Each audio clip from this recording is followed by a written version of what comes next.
जय जगन्नाथ सांग माने आज मोर प्रथम भिडियोटी अपलोड करने को जाऊँगी। आमे तो हूँ ओडिया, आमर पखाल भी बहुत बढ़िया। सकाळु उठिला बेले आज पागटी बहुत सुंदर थिला। काली राति रे वर्षा होइतिला किंतु आज सकाळु टिके कणिया सूर्य किरण खरा टिके पड़िला, सेथिलागि समस्ते मन कले आज टिके पखाल खाइबा। पखाल सांग को विभिन्न टिके आइटम नहेले भल लागिबनी। तो आज टिके पोटल भजा, बड़ी चूरा तो नहेले पखाल भातर मजा ही नहीं। तो बड़ी चूरा, भेंडी भजा, सजना छुई भजा ता सहित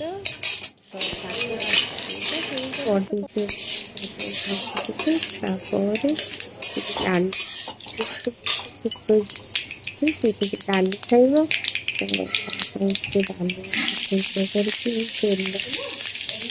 फुटण सुखिला लंका आज समस्त डाली सहित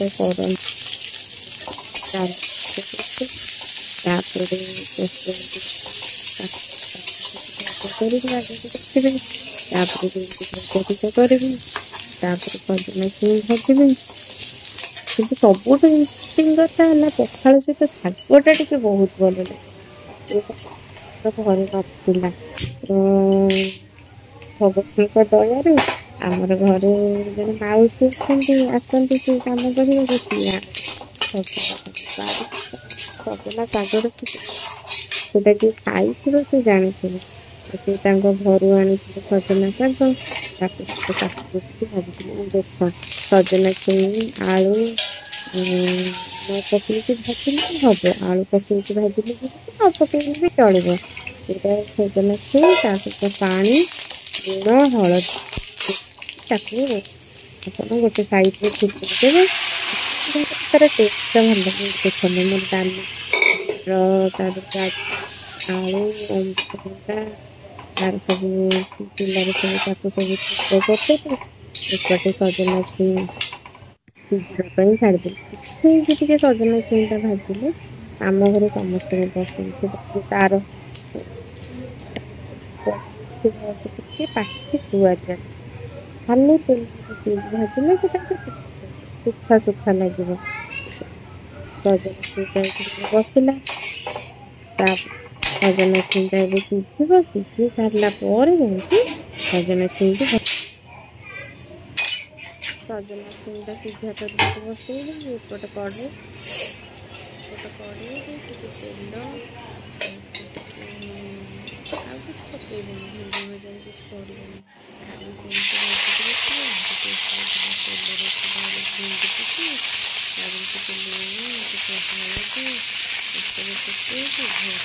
घोड़े 10 मिनट तक छाड़देवी सिम्रे बिना आंचरे छाड़देवी तो पूरा भेंडी का साफ हो खाଇବା पर टेस्ट लगे।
କହିଦେଲେ ମୁଁ କାଟି ପାରିବିନି। ଖରାଦିନେ ଖାଇଲେ ପେଟକୁ ଥଣ୍ଡା ଭଲ ବି ଲାଗେ। ଆଉ କେଉଁ ସିଜନରେ ଆଉ ତ ତାଳଟା ଖାଇ ହେବନି, ଖାଇବାକୁ ଯାହା ତାଳ ଟିକେ ପଣସଟା ବି ଏଠି ପାଚିବ। ଆଉ ଅଳ୍ପ ଦିନ ଆମର ଏଠି ସିଜନ ଚାଲିଛି, ତାଳ ଆସିଛି।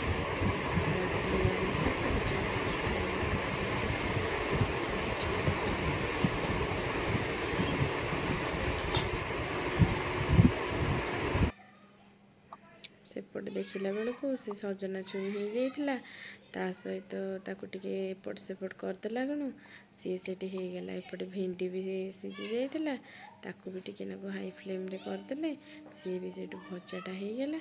ଭେଣ୍ଡି ଆଉ ସଜନା ଛୁଇଁ ଭଜା ଦୁଇଟା ଯାକ ମୋର ରେଡ଼ି ହେଇଗଲା।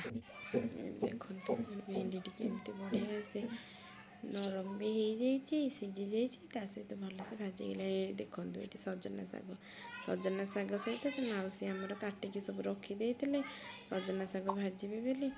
ଆଉ ସେ କହିଲେ ଯେ ମୁଁ ସଜନା ଶାଗ ଭାଜିବି, ତମେ ଏତକ କରିଦିଅ। ତ ମୁଁ ମୋର ଏତକ ସବୁ ଭଜି ସାରି ମୁଁ ମୋର ସେଠୁ ବସିଲି। ବସିବା ଭିତରେ ସେ ସେଠୁ ସଜନା ଶାଗ ଭାଜି ଆଣିକି ରେଡ଼ି କରିକି ସମସ୍ତଙ୍କୁ ପରସି ଦେଲେ ଭାତ। ଯିଏ ପଖାଳ ଖାଇଲା ପଖାଳ ଭାତ, ଯିଏ ଗରମ ଭାତ ଖାଇଲା, ଡାଲି ତ ହେଇଥିଲା, ସେମାନେ ସମସ୍ତେ ଖାଇଲେ ଭାତ। ଏଇଠି ଦେଖନ୍ତୁ ମୁଁ କେମିତି ଭଜି ସବୁ ରେଡ଼ି ହେଇଯାଇଛି। ତା ସହିତ ବଡ଼ିଟା ବି ଆଗକୁ ଦେଖିବ, ବଡ଼ିଟା କେମିତି ହେଉଛି। ବଡ଼ିଟାକୁ ସବୁବେଳେ ଆପଣଙ୍କର ଯେଉଁ ଥିବ ଘରେ ଛେଚିବା ପାଇଁ, ଯେଉଁ ଛୋଟ ଛୋଟ ହେମଦସ୍ତା ଯାହାକୁ କୁହନ୍ତି, ସେଇଥିରେ ବଡ଼ିଟାକୁ କରିବେ, ବଡ଼ିର ଟେଷ୍ଟଟା ଭଲ ଲାଗିବ। ତାକୁ ଯେଉଁ ଗ୍ରାଇଣ୍ଡରରେ ଆଜିକାଲି ବୁଲେଇ ଦେଉଛନ୍ତି ବଡ଼ିଟାକୁ, ସେଇଟା ଟିକେ ପାଟିକି ଭଲ ଲାଗିବନି, ଚୁନା ହେଇଯିବ। ଯେଉଁମାନଙ୍କର ଦାନ୍ତ ନଥିବ ସେଥିପାଇଁ ଭଲ, କିନ୍ତୁ ଆମ ଘରେ ସମସ୍ତଙ୍କୁ ତ ବଡ଼ିଟା ଟିକେ ଏମିତି ଛେଚା ହେଇଥିବ, ଟିକେ ଦରଦରା ଥିବ, ବେଶୀ ବାଟି ହୋଇନଥିବ। ବଡ଼ିଟା ଆମର ସମସ୍ତଙ୍କୁ ପସନ୍ଦ ସେମିତି। ସେଥିଲାଗି ସେଥିରେ ହିଁ ବଡ଼ିଟି କରେ। ଏଇଠି ଦେଖନ୍ତୁ ଏବେ ପୋଟଳ ଟିକେ ଭଜା ହେବ, ସେଥିଲାଗି ଟିକେ ତେଲ ପଡ଼ିଲା। ତେଲରେ ଟିକେ ହଳଦୀ ପକାଇ ଦେଇକି ଭାଜିବେ ପୋଟଳଟା। ଆପଣଙ୍କର ଯେକୌଣସି ଭଜା କରନ୍ତୁ, ଟିକେ ତେଲରେ ହଳଦୀ ପକାଇଦେବେ, ସେଇଟା ଆଉ କଡ଼େଇରେ ଲାଗିବନି। ଏଇଟା ମୋତେ ମୋ ଭଉଣୀ ନଣନ୍ଦ ମୋର କହିଥିଲେ, ଏମିତି କରିଦେଲେ ପୋଟଳ ଆଉ ଲାଗିବନି। ଦେଖନ୍ତୁ ସେଟାକୁ ଭଜା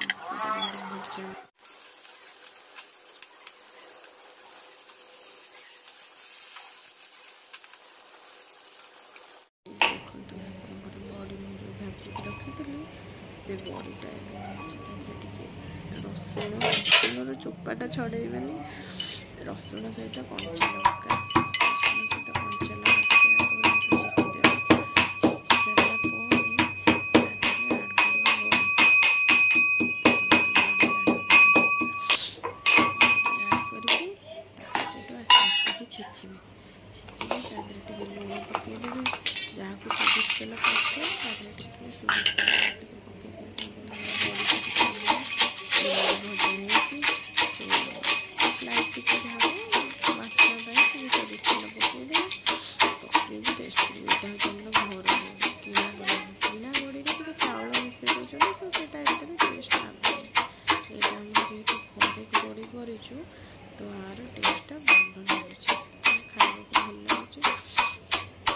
ଏଇଟା ଏମିତି ଛେଚିଲେ ହିଁ ଟେଷ୍ଟ।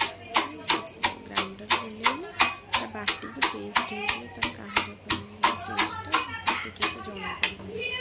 ଆମ ଘରେ ଏମିତି ପସନ୍ଦ, ଏମିତି ହିଁ କରିବାକୁ ଛେଚିବା ଏମିତି ବି କଲେ ଚଳିବ, କିନ୍ତୁ ଆମ ଘରେ ଯେହେତୁ ଏମିତି ପସନ୍ଦ କରୁଛନ୍ତି, ସେ ଏମିତି ହିଁ କରୁଛୁ। ଟେଷ୍ଟଟା ତ ବହୁତ ଟେଷ୍ଟି ଲାଗିବ। ବଡ଼ି ଚୁରାଟା ସବୁ ଭଲ ହେଇଥିଲା। ସଜନା ଶାଗ ଭଜା ତ ସବୁଠୁ ଭଲ ହେଇଥିଲା। ଯେହେତୁ ସେ ବାରି ସଜନା ଶାଗଟା ଏମିତି କିଣିକି ଆଣିଲେ ତ ସେ ପୁରୁଣା ଶାଗ ହିଁ ଦେଇଦେଉଛନ୍ତି। ଫ୍ରେଶ୍ ଶାଗଟା ବାରିରେ ତୋଳିକି ଆଣିକି କରିବାଟା ଯେଉଁ ଟେଷ୍ଟ, ସେଇଟା କିଣା ଶାଗ ମାନଙ୍କର କେଉଁଠୁ ମିଳିବ।